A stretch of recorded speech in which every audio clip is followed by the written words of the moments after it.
Buenos días, mi nombre es Sofía Echeverry y el día de hoy me encuentro con la doctora Eliana Ulloa. Ella el día de hoy nos va a hablar sobre mitos y verdades de la donación de órganos en Colombia.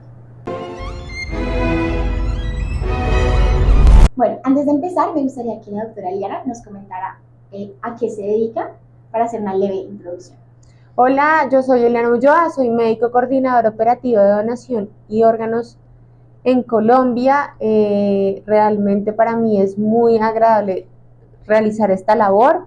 Soy de Fundonar Colombia, es mi empresa con la que día a día pues trabajamos en pro de esos pacientes en lista de espera que necesitan un órgano. Básicamente nuestra función es hacer búsqueda activa y sensibilización frente a los temas de la donación de órgano para ayudar a esos pacientes que lo necesitan.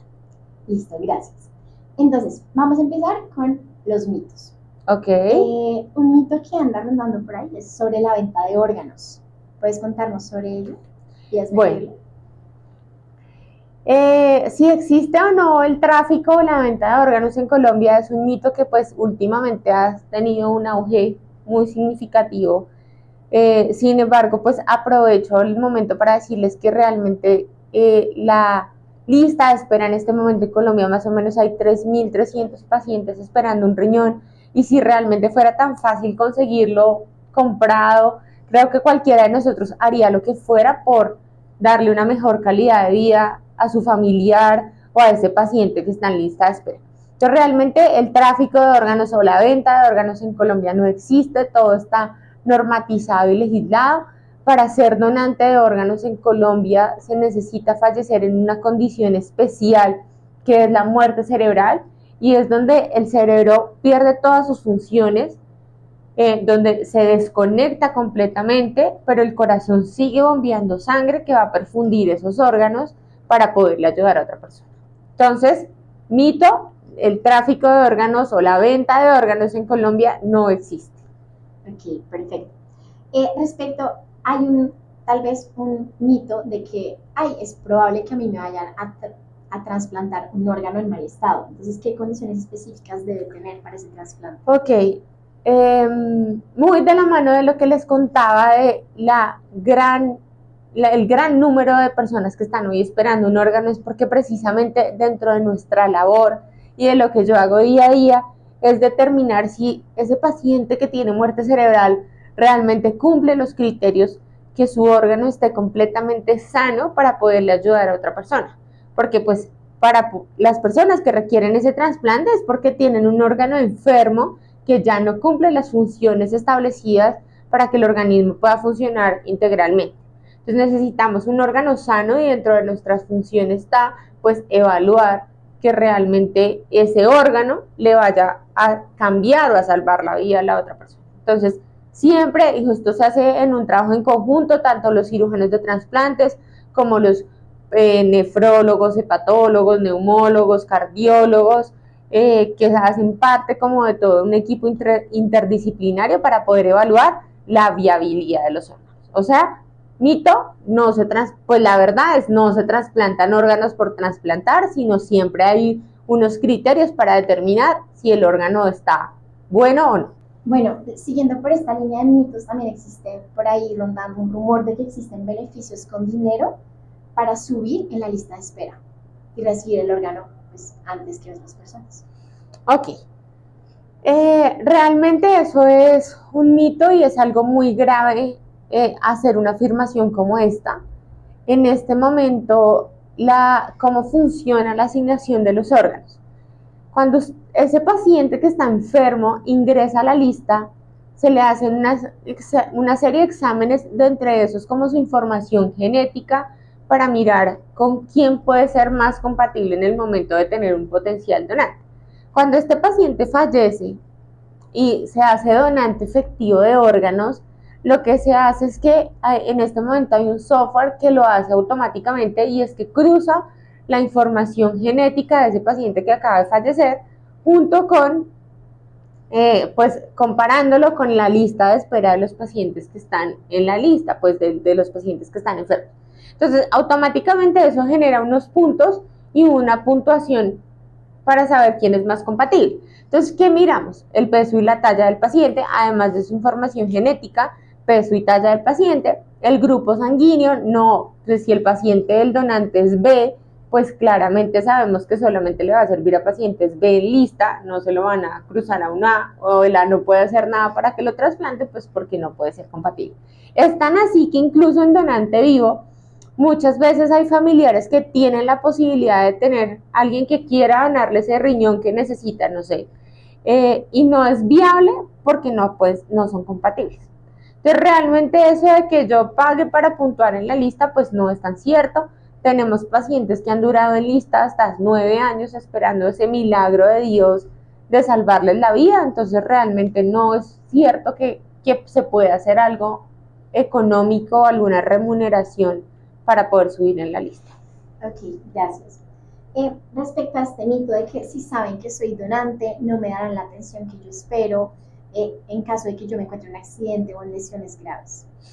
Ok, como estudiante de medicina, sabes que realmente uno, y como profesional médico que soy, creo que todos estamos en la misma disposición y es poder ayudar y salvaguardar la vida de ese paciente que tenemos ahí, que tenemos que ayudar, que está sufriendo, que sufrió un accidente de tránsito, un evento cerebrovascular y que necesita una atención médica oportuna e inmediata.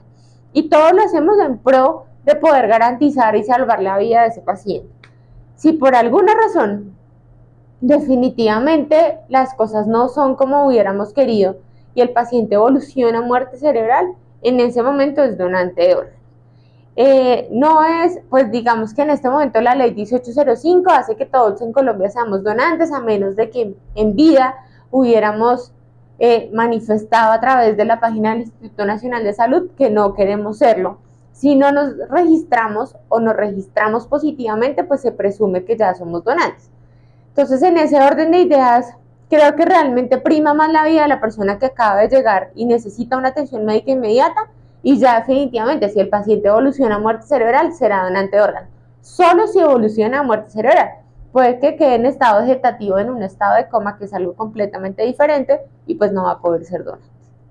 Ok, de acuerdo con lo que nos estás contando, también está este pensamiento de que si estoy en coma, pueden donar todos mis órganos. Ok, el estado de coma es una situación en la que el cerebro de alguna manera está en reposo, donde todavía existe alguna actividad cerebral, muy poca o mínima, o definitivamente puede estar inducida por medicamentos o analgésicos, pero si ya el paciente no tiene nada y el paciente todavía tiene alguna actividad cerebral y es donde el tallo todavía le funciona para algo, pues en ese caso la red de donación y trasplantes no interviene, porque estaríamos hablando de un paciente que, a pesar de que tenga un muy mal pronóstico neurológico, pues esté vivo.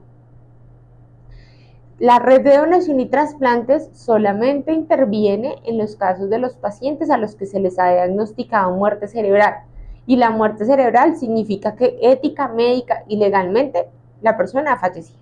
Ok, de acuerdo, gracias. También está este mito, sobre todo pues por ciertas series, de que existe un cambio de personalidad o alma con el trasplante de órganos. Ok. A nosotros siempre nos dicen que uno se enamora con el corazón y ahí es donde se siente y esas cosas, y entonces si le trasplantan el corazón de la otra persona, se va a enamorar de su familia que tenía esa persona que falleció.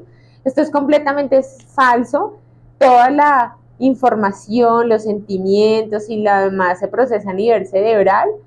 Realmente pues no es que yo me van a trasplantar el hígado de una persona, entonces va a sentir sus emociones y demás, no. O sea, esto es un órgano que viene ya libre pues de cualquier nexo con la persona que acaba de fallecer, porque incluso hasta el lavado de cirugía con soluciones de preservación que ni sangre trae, pues ya es netamente el órgano. O sea que no vamos a sentir nada de la persona que ha sido pues fallecida y ha donado su sangre. Ok, listo. Y me gustaría que nos pudieras contar cómo funciona ese reporte de lista de donación en Colombia y si es posible cómo acceder a él. Para ingresar a una lista de espera, el paciente debe tener una EPS, estar afiliado a una EPS, cumplir con ciertas condiciones el nefrólogo, digamos, para el caso de riñón, o el hepatólogo en el caso del hígado, neumólogo en caso de pulmón, cardiólogo en caso de corazón, evalúan la condición clínica de ese paciente, lo remiten a una junta de trasplantes en donde pues esa EPS tenga convenio con alguna institución de salud, dado que el trasplante se considera pues debe ser una institución de alta complejidad. Se valora en junta médica para determinar si el paciente es viable o no, no solo por sus condiciones médicas, sino también si el paciente cuenta con red de apoyo, si psicológicamente va a tener pues una estabilidad para someterse a todo lo que es un procedimiento de un trasplante, tener en cuenta que es un paciente que va a cuidar ese órgano, es decir, que va a continuar con sus controles, que va a seguir tomándose los medicamentos, los inmunosupresores para que realmente pues su vida cambie, porque es un cambio drástico desde su alimentación, desde su estilo de vida, desde ese compromiso de cuidar ese órgano que le están regalando. Si el paciente es apto, pues se enlista, la lista lo hacen las instituciones de salud que tienen habilitado el programa de trasplante, independientemente del órgano, pues de acuerdo al órgano que tengan, ¿no? Y que el paciente requiera. Y ya de ahí en adelante, pues es esa espera, pues sin fin. Al no ser que tengan la opción de donante vivo y se pueda estudiar para donante vivo en los casos de hígado o de riñón. Bueno, doctora, y ya terminando con este tema, cuéntenos, digamos, si yo quisiera, en caso de que yo necesitara un riñón o algo y mi hermano me lo pudiera donar, ¿cómo hago ese proceso? ¿Cuánto me valdría? A ti nada. Y la cirugía de tu hermano tampoco nada. La EPS en la que ustedes están afiliados y a ti te dan la opción o te dicen su condición clínica necesita un trasplante. Existe la posibilidad de donante vivo, donante cadavérico, que es este cadavérico, hace referencia al paciente que hace muerte cerebral. A ti no te costaría nada, todos los gastos de la cirugía, del trasplante, como la tuya y la de tu hermano, la cubre tu EPS. Igual, si fuera de un donante cadavérico, pues tampoco tendrías que pagar nada porque el órgano como tal te lo ha donado una familia o una persona que en vida quiso ser donante. ¿Qué le cobran a tu EPS? Pues todo el procedimiento, la infraestructura, los medicamentos, el tiempo en la UCI, sí, y demás que se requiere para ese trasplante, pero el órgano como tal no tiene ningún valor. Okay. Ni a la persona le van a cobrar nada, o sea, no es algo inalcanzable, es tener una EPS y pues tener un buen grupo, una buena red de apoyo en donde realmente te vayan a ayudar. Ok, perfecto.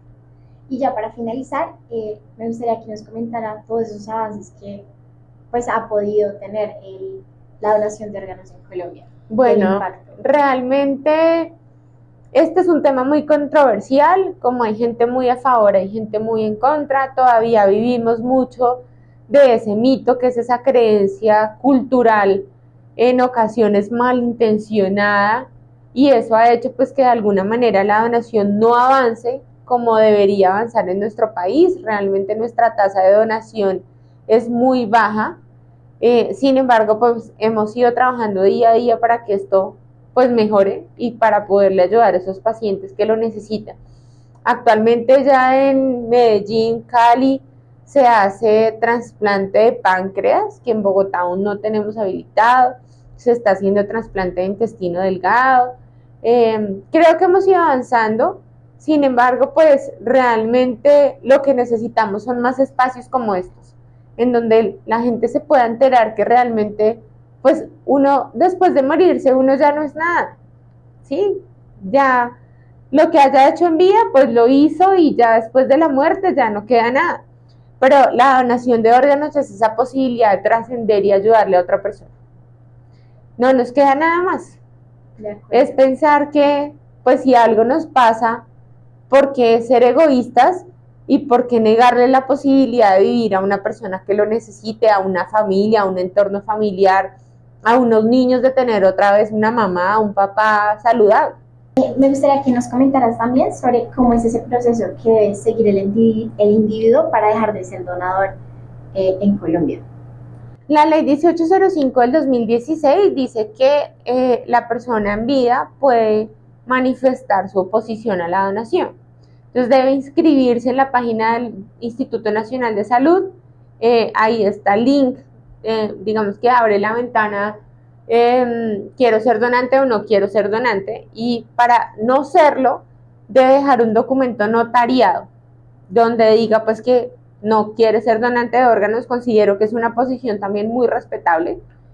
Cada quien pues tiene derecho a escoger qué quiere hacer con su cuerpo. Entonces debe cargar ese documento junto con ese documento en PDF junto con una información básica que le solicitan, y de esta manera la persona quedaría registrada ante la página del instituto que no quiere ser donante. En el momento de fallecer, si fallece en muerte cerebral, porque esa persona se puede morir a los 80 años de un infarto y ni siquiera nunca haber hecho esta consulta o no haberla necesitado. Si la persona llegara a fallecer en una edad óptima y pudiera ser valorado para ser donante de órganos, es decir, en muerte cerebral, una vez los hospitales notifican a la red de donación y trasplante este paciente, lo primero que se hace es consultar en la página del instituto qué quería la persona. Si esta persona dijo no quiero ser donante, pues nada, hasta ahí llega todo el proceso. Ok, perfecto.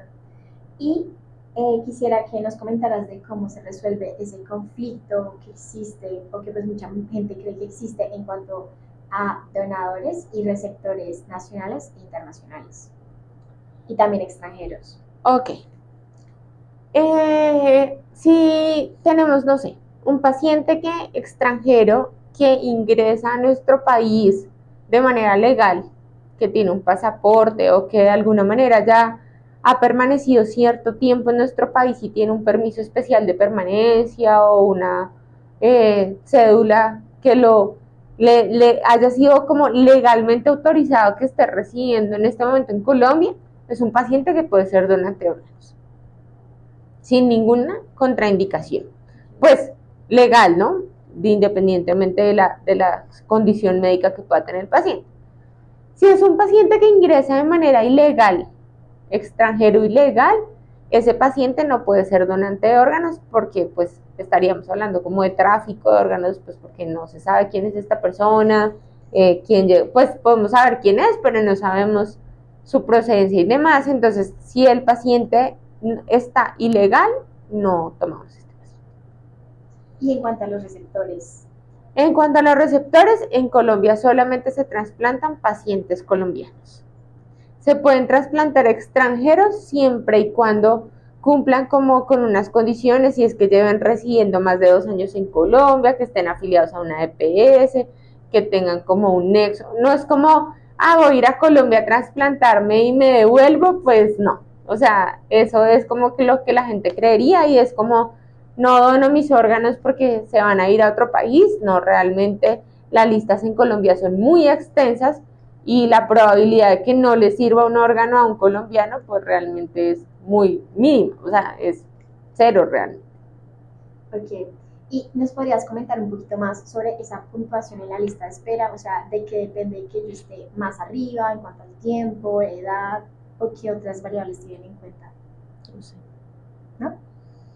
No, porque es que esa parte de la lista de espera, nosotros desde la función que yo realizo, es más sobre la búsqueda de esos potenciales donantes. Sí, es más como saber que en la UCI de un hospital hay un paciente que tuvo un accidente, que de pronto llega a muerte cerebral, y lo que hacemos es como unir esfuerzos para que si ese paciente llega a muerte cerebral, sus órganos realmente sirvan, pues porque es un paciente que ya está fallecido, que ya no tiene fisiológicamente una respuesta que le diga, oiga, por favor, siga funcionando de una manera adecuada, sino artificialmente los cuidamos para que le puedan ayudar a otra persona. Entonces ya las puntuaciones en la lista de espera y demás ya las maneja directamente el Instituto Nacional de Salud, la Secretaría de Salud y las instituciones trasplantadoras, pero nosotros no hacemos parte de los dos procesos. Nosotros llegamos hasta donde se obtiene el órgano en salas de cirugía, garantizamos que el cuerpo sea tratado con todo el respeto y la dignidad, el cuerpo posteriormente termina el procedimiento, baja a la sala de paz y de ahí pues va a medicina legal si es una muerte accidental o ya inicia todo un proceso funerario pues que ya la familia lo establece. Pero tanto como la puntuación en la lista de espera, no tengo conocimiento de eso, pues porque no lo manejamos. Okay. Y respecto como a ese conflicto que puede existir entre las religiones que se oponen a la donación de órganos, ¿qué nos puedes comentar de eso? Bueno, en este momento nosotros nos hemos tomado la tarea de preguntar si realmente hay alguna directriz puntual de alguna religión que se oponga a la donación de órganos y definitivamente no lo hay. Hay religiones que se oponen a la donación, no sé, a aceptar transfusiones sanguíneas por creencias en cuanto a la sangre, pero realmente respecto a los órganos, pues no hay ninguna directriz. Lo dejan como al libre albedrío, a la libre decisión de cada practicante de esa religión, pero no es como ninguno va a donar órganos porque Dios no. Incluso desde la religión católica, el Papa estableció pues que la donación de órganos era un acto, el acto más grande de amor, y si lo vemos desde las raíces de la religión, pues Dios donó a Jesús, su único hijo, para salvar a la humanidad.